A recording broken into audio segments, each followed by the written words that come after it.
Para mitra kaum dangu, wilujeng tepang dangu serang acara matuh dongeng enteng pangbeberahmana. Mangjaya sapara kanca bade neraskeun hanca dongeng nu katunda carios nyambung judulna Hayam Beunghar karangan Cileksa dina bagian ka-16. Mangatu para mitra wilujeng ngadangukeun di acara eta-eta hiburan pangbeberahmana.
Kaum dangu nu sami-sami ngabandungan di acara. Bareng jeung ilitna eta rombongan naga angin gede naguruh deui handaruan. Dibarengan ku suara anjing nu babaung kaayaan kacida geuninana, mata keueung jeung galawang beuki lila suara angin teh beuki jauh. Malah akhirna mah para mitra los teu kadenge kaayaan di lembur Cikarang balik deui. Beuki melangkah salakina nu teu aya sora-sora acan. Malah mah kaayaan di luar meni jempling teu aya sora naon-naon iwati jangkrik jeung hiliwirna angin peuting. Ai nah kamana di Kang Dudu meni kamalinaan teuing kaluar teh. Kumaha mun aya naon-naon kana dirina beureun moal kanyahoan. Ceuk Imoh rarat-reret kaburuan. Tapi boleh teu kapanggih terus ka warung diketrokan pantona bari digerowan. Tapi teu aya nu malan tungtungna cik geus yakin salakina teu aya di dinya gero Cik Imoh ngagorowok minta tulung. Ketetangga anu pangdeukeutna atuh meuli lulaseun dan dari nu darekeut mah harita keneh daratang bari marawa obor. Ngaranyakeun ka Cik Imoh anu harita ngajantang di buruan deukeut Pulodo. Kaparangan harita Kang Dodo hauge aya kadinya ngan ngadengieun yen aya nu minta tulung. Aya naon ieu waya kieu minta tulung aya bangsa tatawa kumaha? Aya nu gering atawa naon buru-buru caritakeun. Kitu ceuk Kang Podo bari melong ka Cik Imoh nu ramisak bakat ku bingung. Nu sejen raong naranya pada sarua padana panasaran pok Cik Imoh ngajawab. Taulungan kuring ceker bingung mikiran salaki. Tadi anu gagedor kana panto jeung sadati guru tukeun kuda. Ditambah ku nu patinggar beli gelempang terus ku salaki kuring diteang. Tah melangkah warung bisa anu ngasupan. Tapi ka ayeuna salaki kuring teu aya asup ka ieu mah. Pada digeroan ge teh anu nemalan tak kulantaran kitu. Kuring mah ieu ngarasa melang bisi salaki kuring ka banang ku bangsa taulungan atuh ya. Uluh. Nah, makin nepi ka kitu ka mana dudu teh atunya. Jurang taleangan ku sadaya Kang Odo bari ngarep kang ngariung. Kalian telah loba catur buliak jalma-jalma bubar rek niangan Kang Dudu. Sadarea marawa oncor sangkan babari nempoan kanu baruni.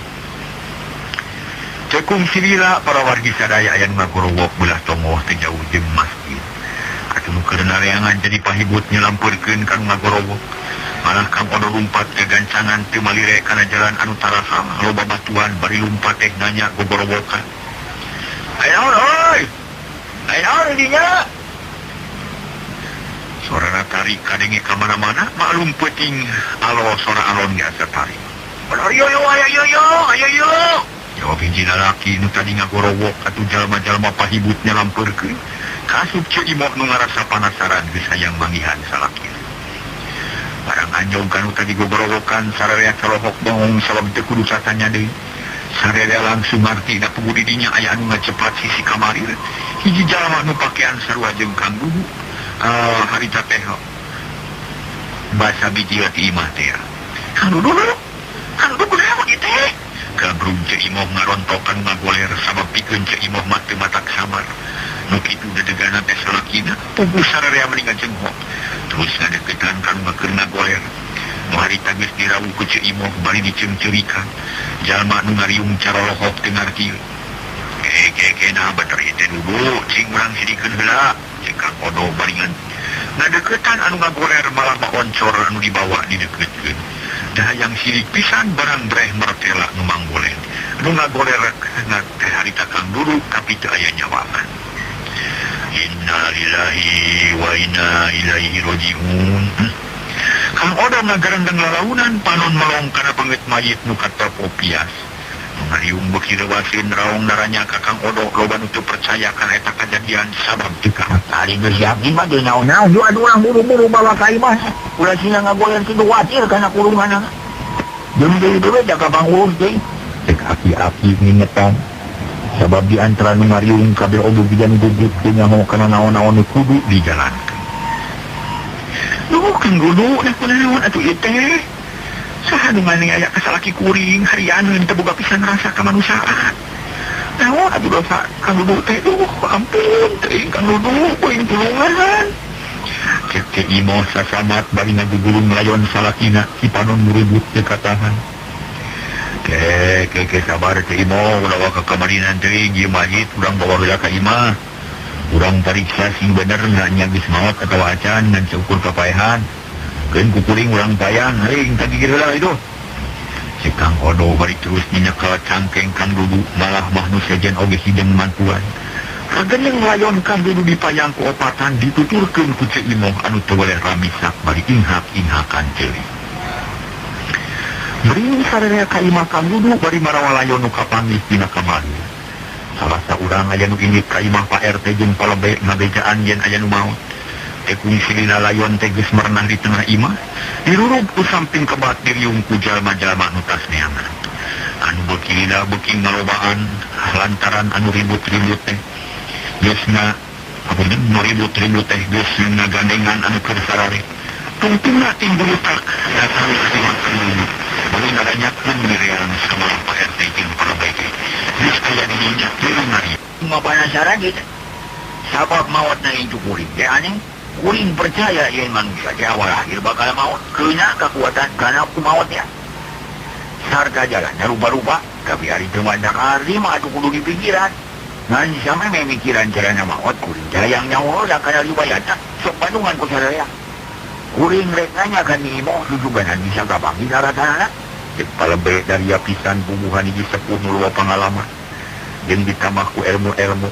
Anu jadi panyipuh karena dirinya. Nyamang atuh palebek sakantenan itu aja nama. Ada kesaksian ku sadayana serta jelas saja rutina naon anu janten naon teh. Mari jalan teranana sok atuh taros jenisna. Cek Kang Odo. Mun palebek mah atuh lah kuring mah sejanyak pian we kumaha. Cek Pak RT ngareret ka palebek malah mah sadayana teu ka palebek. Nu geus taki-taki rek mariksa Ceu Imo. Nyai hari aki gereknya anu sayang pepna dina lakon ayeuna nah kumaha mimitina bang nabi sakieu teh naon nu diobrolkeun diobrol-obrolkeun sampe aya kejadian kieu sing bedakeun ka aki ngarankan nyawan tapi Palebe bari melong ka Cik Imoh nu harita kuring Sultan Cipano. Untuk ngobrolkeun atos nu Ica tadi, keur ngobrolkeun Bang Ali Rohman nang minggu kitu teh mah kabujeng aya angin ngaguru. Jawab Cik Imoh bangun asa-asa. Bari teh weleh Sultan Cipano ngobrolkeun Bang Ali Rohman. Naon hubunganna jeung deui? Naon nu diobrolkeun da sakalian bedakeun da aki ngada buku. Si Imoh ngahulang mimicina mah lantaran asa teu puguh rek nyaritakeun obrolan tadi. Tapi mun inget kana nasib salakina, timbul deui pikiran sejen manehna ge hayang nyaho kana sababna. Nah kunaon Kang Dudu teh? Gering atau aya nu ngarogahala. Akhirna Cik Imoh balaka kapala beuk nyaritakeun naon-naon nu diobrolkeun ku manehna jeung Kang Dudu. Atuh sararea meuli tengahna Bandungan lantaran panasaran kana obrolanana nu bakal aya patula patarina jeung kajadian harita. Sakitu mimicina mah aki Cik Imoh kapala beuk. Oh jadi kitu dah. Nyai teh kungsi yang itu kabang ku perantaran Jang Ali. Yakin duit nu Jang Ali teh duit nyai. Kala beji nu panasaran nanya bari melong ka Cik Imoh. Tuh ka aki Ali mah tiasa nangtos teu nang jelas mah kitu. Eta tos kapenakna di jalan saurna teh. Abdi teh seueur emutan margi kalintang butuhna ku artos. Mangkaning kanggo modal dagang. Da ieu nu jadi pikiran teh. Aki jadi curiga cik ayeuna pisan. Teang Jang Ali urang tanya nu bener. Nah duit di mana nu banyana? Kala bae curiga kana duit ti Ali Rohman. Di sisi lain milik Cik Imoh atuh pungguh we sararea ngahuleng teu ngarti kana maksud palebe. Tahun peryoginan yang Jang Ali palebe, kita ngobrol penasaran. Aya tanyakeun nu penting sabab kajadian ieu kuat pisan. Padula badagna jeung duit Jang Ali. Dah kulan jalan situ perlu bisa nyang Jang Ali. Dan jalan ieu masalah moal beres. Lamun teu dilawungkeun kabeh. Nah kitu pake guring ke Jang Odok. Itu mainnya magara tepungan. Usaha saurang da moal madak naon-naon. Kahayang kalau be dicumponan harita keneh. Anu kagiliran marona inyut ka Imah Haji Burhan. Tes neangan Ali Rohman. Sedengkeun nu araya di dinya sabar ngadagoan. Hayang nyaho kana putusanana malah Cik Imoh oge ngarasa regreg ayeuna mah. Sabab sajabat kolot-kolot araya. Para pangurus kumpul geus daratang kabeh.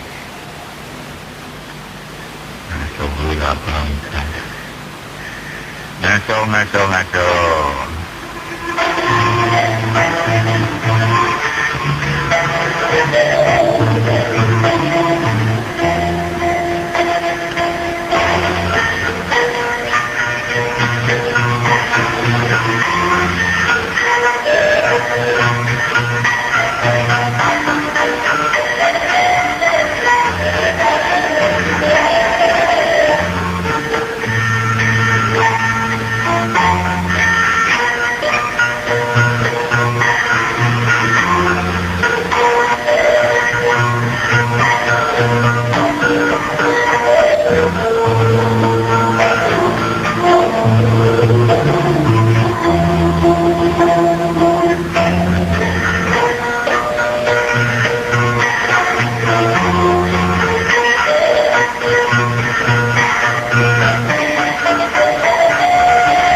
Cekung silila para wargi anu mulia, ronda nu neangan geus datang deui, malah hasil ngiringkeun Ali Rohman sarta kabawa jeung Haji Burhan. Da panasaraneun hayang nyaho kana naon-naon nu kajadian. Tah geuning babari mah salik Haji. Cek Pak RT bari dititipkeun ka kada datang Haji Burhan jeung anakna Gek dari jauh jeung palebe duana ngarasa kaget lantaran dirinya geus nyampak nu cepat di tengah imah terus dirurug ku samping kebat. Saha nu maot teh asa leuwas teuing jam 2 atawa saha ieu teh cek Haji Burhan bari melong kana mayit. Waraya didinya menisim teh ampir kabeh netep kali Rohman nu keur colokok dengar ieu dilirna kunyam-kunyam babacaan. Nuhun Pak Haji yang ngasumping pugu aya badan tentunan gini. Margi jam dulu maot dadak-dadakan mayitna kabadak sisi kamalir cek palebe bari ngagilirkeun silana panon melong ka Haji Burhan. Uluh nah teu da banget da kumaha naon sababna aya kejadian kieu. Bangga atuh terangkeun heula ka simkuring sabab batak leuwas ieu teh da bongan pun anak disusulan menirusuh siga aya keperluan nu dinesnaker. Haji Burhan beuki penasaran pananya lebih merekpek pananya meni merekpek ke palebe atuh teu talangkeun padabat palebe dicaritakeun sabab-sababna diterangkeun kalayan jelas dininitina dumasar kana caritaan Ceu Imoh tadi. Barang ngadenge katerangan kitu Haji Burhan jeung anakna carolohok sebab reuwas ari kitu mah datuting kamari ka imahna kungsi aya siluman nu datang nu ngaganggu tengah peuting.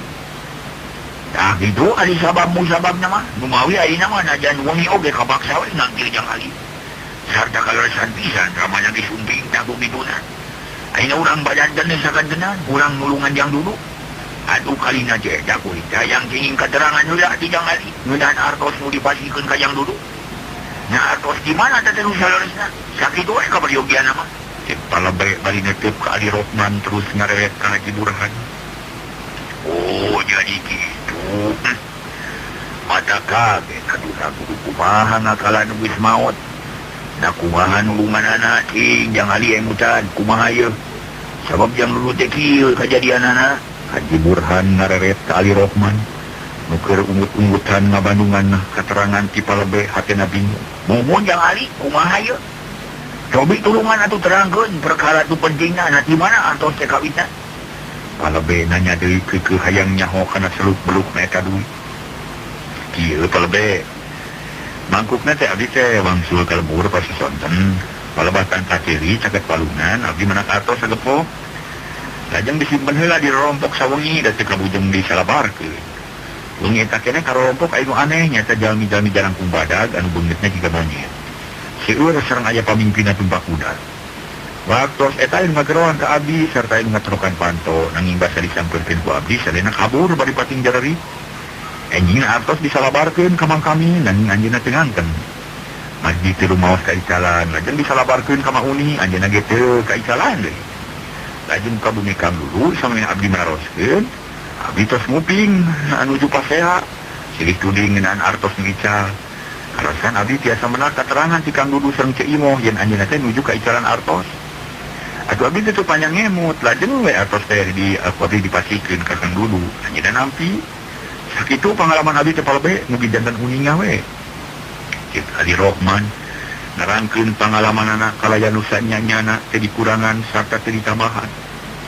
Nya leres gade nyai, palebe nanya ka Ceu Imoh. Laras aki kitu pisan harita teh, jawab Ceu Imoh dari pisan. Nuhun atuh aya akur mah, abdi teh ngarasa bunga tapi kumaha deui kejadian di bumi Pak Haji. Laras kantos aya siluman nu sumping ka bumi. Palebe nanya deui ka Haji Burhan kawas nu hayang yakin. Laras palebe malah kuring ge keur ngariung di tengah imah sakula warga sasono ka anak nu kakadatang di kota. Nya harita pisan datangna siluman dibarengan ku angin ngaguru. Jeung anjing babaung harita teh jang ali ditah kaluar ku kuring. Teh aya kejadian aneh siluman kalabur pating jarerit malah aya nu labuh sagala siluman teh. Cek Haji Burhan para mitra bari pepeta. Nyaritakeun kejadian nu anyar kaliwat sadaya percaya kana eta omongan sabab Haji Burhan kaasup salah sahiji jalma nu pada ngahargaan di lebur eta mah. Sabab tingkah laku sapopoena acidahadeuna tara aya cawadeunana malah mah kulawargana ge kitu. Kabeh oge percaya jeung yakin da kulawarga Haji Burhan mah tara ngayang-ngayakeun anu eueuh tara nyuweuhkeun aya mun carita saujratna. Oh jadi kitu. Aduh nuhun atuh badi upami hidu mah akur jeung katerangan dini Imoh. Yen kalemur cikarang teh memang aya siluman. Tapi masalah jang dulu nu maot ngadadak itu can kapami sababna. Nakumaha kayo, no perlu dipikiran. Nanti kun manggihan eta na. Oh, sabar non teh. Kudu bisa naksir heula kana asalna duit nu dibawa ku Jang Ali teh ieu. Palebe beuki daria nyaritana lantaran bener-bener batir ka incuna. Menjadi korban atuh hal ieu mata kaget pikeun nu haladir mah. Nah, palebe naon margina make los-loskan artos eta? Cek Pak RT. Ai sababnya duit itu dibawa ku Jang Ali dan karuhan bener henteu nya. Nah, yakin ada duit di jam dulu atau jam dulu leungit atau anu lain. Sebab kapanggina mah apanya teh di jalan sedang duit leungit mah bandina laci di warung teh ieu jadi penasaran teh. Naon sababnya bisa kitu ieu teh. Pokona mah can apa lamun apa teh macan apu ieu teh. Cek palebe. Tupina bangsat nu maling hartos abdi teras urang sanes urang Cikarang mah lumpat ka lembur sejen. Hartosna budak di jalan kapan aku Jang Ali kitu pina maafi. Cek Nyi Imoh miheulaan ngajelaskeun. Wah bener kitu siga mah palebe. RT satujieun kana caritaan Cek Imoh siga nu teu mikir dua kali. Oh ari ai ceuk jiga mah kitu memang bisa, tapi ceuk kanyataan mah can yakin. Nurutkeun katerangan Jang Ali eta duit teh kapanggina pas sore samemeh jam duduk kaleungit duit. Artina mah eta duit teh kapanggina pas sore, sedengkeun nu leungit duit mah bandodi. Jadi yakin duit nu kapanggih. Ku Jang Ali teh lain duit di jam duduk nu leungit tah kitu. Cek palebe bari pepeta. Nu sejen kalaka ngahuleung teu ngarti. Komo Pak RT kerung kulit tarangna ngariut kali Ari Rohman coloko. Jang Ali menak artos teh dinten naon? Pak RT nanya, dinten Jumaah apa si sonten memang magrib. Ari jam duduk ca artos dinten naon? Pak RT mareret ka Ceu Imo. Jumaah sonten ari si artos teh diberesan, lajeng ditunda dina laci. Dinten Sabtu enjing-enjing bade dibalanyakeun artos teu aya. Karena nuju ribut-ribut sareng kan duduk, kudu Jang Ali nyenak artos gitu. Ceu Imo bari pepeta hayang ngajelaskeun. Oh, jadi kitunya. Dia tuhun gitu mah pamandak palebe lores. Yen artos nu dicara ku Jang Ali teh lain artos nu jang duduk. Kumaha tuluy geus ieu nah di mana eta artos teu sanyana? Cek Pak RT ayeuna mah para mitra. Ngarekieun malah sararea ge penting rarenghap bangun anu rugina. Tah ieu nu kudu dipikiran teh. Nah duit di mana nu sanyana? Cing jang emutan nu langkung bawas. Nah teu benak sareng jami sanes waktu sujang di perjalanan diri we. Eta artos teh kagungan jaman ulian gitu. Palebe nanyakeun ka Ali Rohman anu ngakulang bingung teu ngarti kana masalah eta. Kumawi teh sasa deui hari teh da upami menakan anu ngalangkung mah tantos ku abdi disusulkeun ku ka anjeunna. Anu kumaha kitu aja nya abdi teh gaduh emutan. Eta artos teh kagungan urang Cikarang pedah di dieu mah sok seueur anu sok balanya ka kota kitu palebe. Kahados yang kahados memang. Saya jadi emutan ujang hidup teh memang. Saya pisan kahados. Kayaknya kumaha tuh yuk. Nah di mana eta artos teh kira-kirana? Atawa saha nu kagunganana? Nah memang murah, atawa dihaja di duna di jalan, gitu anu maksud gua aki teh. Palebe keukeuh hayang nyaho asal-muasalna duit. Keke heula palebe. Ulah waka ngaberegana kuring. Ayeuna mah kieu we ieu nya, sabab bisi sawaneun babakuna mah. Ayeuna mah kuring rek nanya ka palebe. Nah perlu maluruh asana duit atawa henteu? Mun perlu naon maksudna? Cek Haji Burhan. Perlu tadi sabab ieu duit teh jadi sabab ieu. Kana maotna jang dulu kuring curiga bisi ngeta duit nah jadi pikeun ku hiji jalma anu muhis ka siluman nu diarasang kana aya nu mulung. Tah nu mulungna bakal kanyawan. Hantena teh jadi pokoknya mah bakal dipulung di kusiluan gitu taksiran kuring teh nu macak perlu dikanyawan asalna eta duit. Jawab palebe tegas. Nah yakin nu miceuna teh jalma munjung Haji Burhan nyedap-nyedap. Yakin mah dan bahagi da buktina dadan cukup. Nah geus aya gamaran ieu mah dipadu masar kana kajadian-kajadian nu kaalaman ku Jang Ali jeung Imo. Sabadanya kalau eta duit pentingnya kedatangan ku siluman tak iya nu jadi bukti. Sarta nimulkeun kecurigaan pikeun kuring. Nu matak perlu bisa nyaho kana asal muasalna eta duit tak gitu. Palebe bisa pisan ngajawabna mata kahartiku sararea.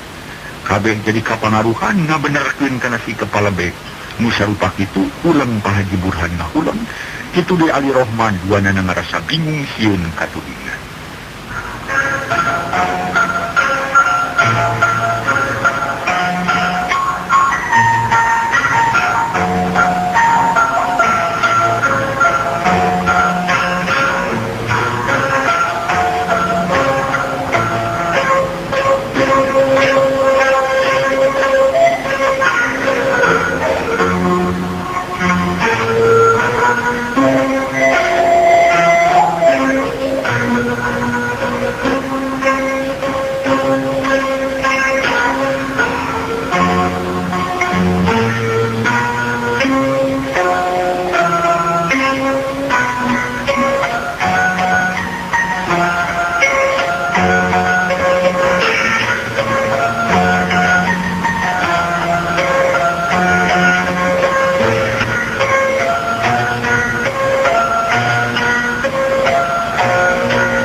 Harita Pak RT tuluy nyarita.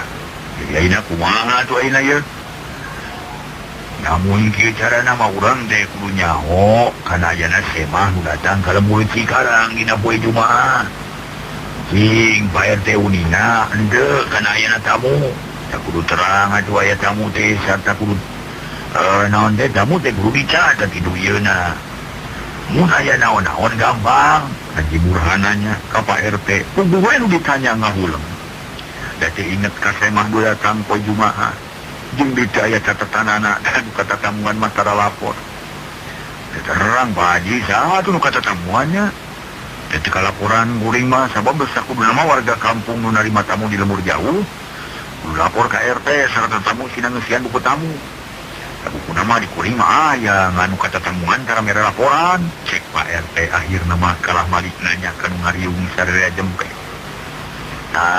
lamun gitu ayeuna palulu heula nasaha nu kata tamuan poe Jumaah kamari terus palulu tingkat kahirupanana palulu asal usulna sugan manehna teh mun duit di jalan kitu Haji Burhan usul mere sara jalan pikeun di pikiran ku sararea ayeuna paleben ngahuleung sabab bingung ari kudu nanyakeun ka sakumna urang Cikarang bantuannya aku mah caranya ge sabab kuring mah tetep penasaran kumaot najang duduk emang rupa hiji ujian jeung kuring mah sangkanya kana sabab musababna tadi ge geus dibejakeun yen kuring teh percaya pisan kana aya maot da kabeh ge jalma mah baris maot tadi nu di pikiran ku kuring lain maotna tapi sababna maot tapi itu palebe terus narek ka sakur nu ngariung jempe teh aya nu nyarita harita Kang Odo rarat-reret tempuan jalma nu aya di dinya manehna niangan mangkamin kapi adina tetela tu aya dirinya untuk ketempo ngariung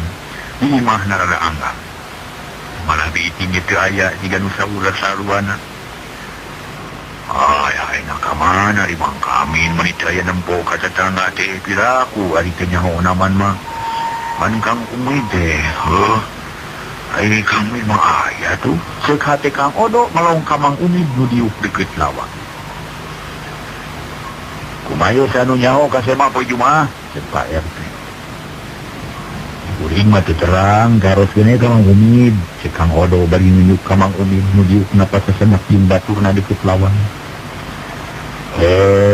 naon teh Mang Umid sanu kasemahan poe Jumaah Pak RT ngareut ka Mang Umid ditanya teu buru-buru ngajawab awas nu kahalangan atawa kagok ku hiji perkara akhirna mah pok nemalan Kami telepat manu kata tamuan di Jumaah teh mangkami ngan abdi mah teh terang buka tamu ti mana da tekan bos nepangan ari mangkami aya deui ayeuna Pak RT curing hak nu sejen penasaran hayang geura nyaho kana jujutanana ya aya mangkami mah da tadi teh basa abdi mios jarempe wae geuning kupingna mah tali berak ulamna teh cek kuping nyaring jawab ngagungit deui anja ka kumaha geus ieu tuh kalbe ya sangkan beres ayeuna mah langkung saya susulan itu mangkamina jawab kalbe tegas lantaran penasaran hayang kapanggih boga dosana. Lain gua abdi urang teang, Kang Odo hidang manehna ngarasa hariwang, bisi mangkami nu boga talajak itu sabab teu lakung simen tapi tuduh. Ngeunaan jalan-jalan namun. Kang Odo hatena deg-degan. Yung adu teang moal kagok ari kudulurna mah, kalbe bunga. Leos Kang Odo init najug-jug ka imah mangkami. Sedengkeun nu kariung harita teh para mitra di imah Kang Dudu meuni simpe. Gaya nu wani nyarita panon melong ka mayit anu ngajepat di tengah imah. Kaayaan harita kacida mata keulungna para wargi jeung mata kelelewangna sabab Kang Dudu maot dadak-dadakan. Ngaso heula para mitra.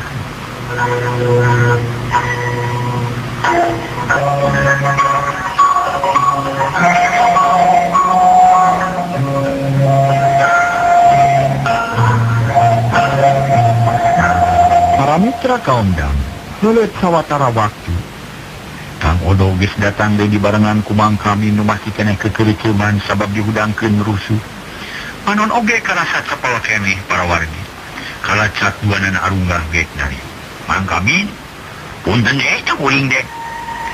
Nangkir lain waktu suleung.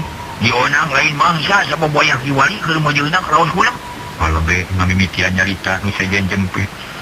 Mangkami meniriwaseun sabab dirinya loba jalma jeung aya mayit ngajepat. Sawios nu nanging abdi mah reuwas aya naon eta teh. Ulah guguk mangkami tenang we da teu aya naon-naon. Kuring mah ngan sakadarek tumanya ka mama nah aya sia mah acawan teu dina poe Jumaah. Mun aya saha ngaranna urang mana lemur mana ngan kuring mah kabiwala jeung sabanana. Palebe melong ka mangkami. Muja jantung naratung hatena lelenyapan sieun katempuhan. Ulah-ulah palebe aya tamu manehna teh si Saria. Kawitna mah ti lembur gulampit kitu palebe. Cek mangkami teu wani ngabohong lantaran sieun kawiwirangan. Nuhun ari lari samade tamu. Jadi ngaranna Saria urang galumpit kitu nya mah. Palebe si janu hayang yakin pisan. Nuhun kitu teu lepas pisan. Rupi pacabakanana kana naon? Sareng kumaha kayaan di lemburna? Arisaw na mangitsalaan anak lauk, sarang ngitsalaan bako, rupi kaya nila mura makabilang benghar, bumi na gatos gedong.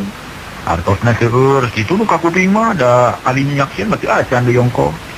Oh, jadi gitu. Syukur itu aling gitu mah. Hari balik na eta siya mate, wayah kumaha, nah bunyi tadawa belang ya. Malam be, menit tetep be. Kirang langkung, dabu opat sonten,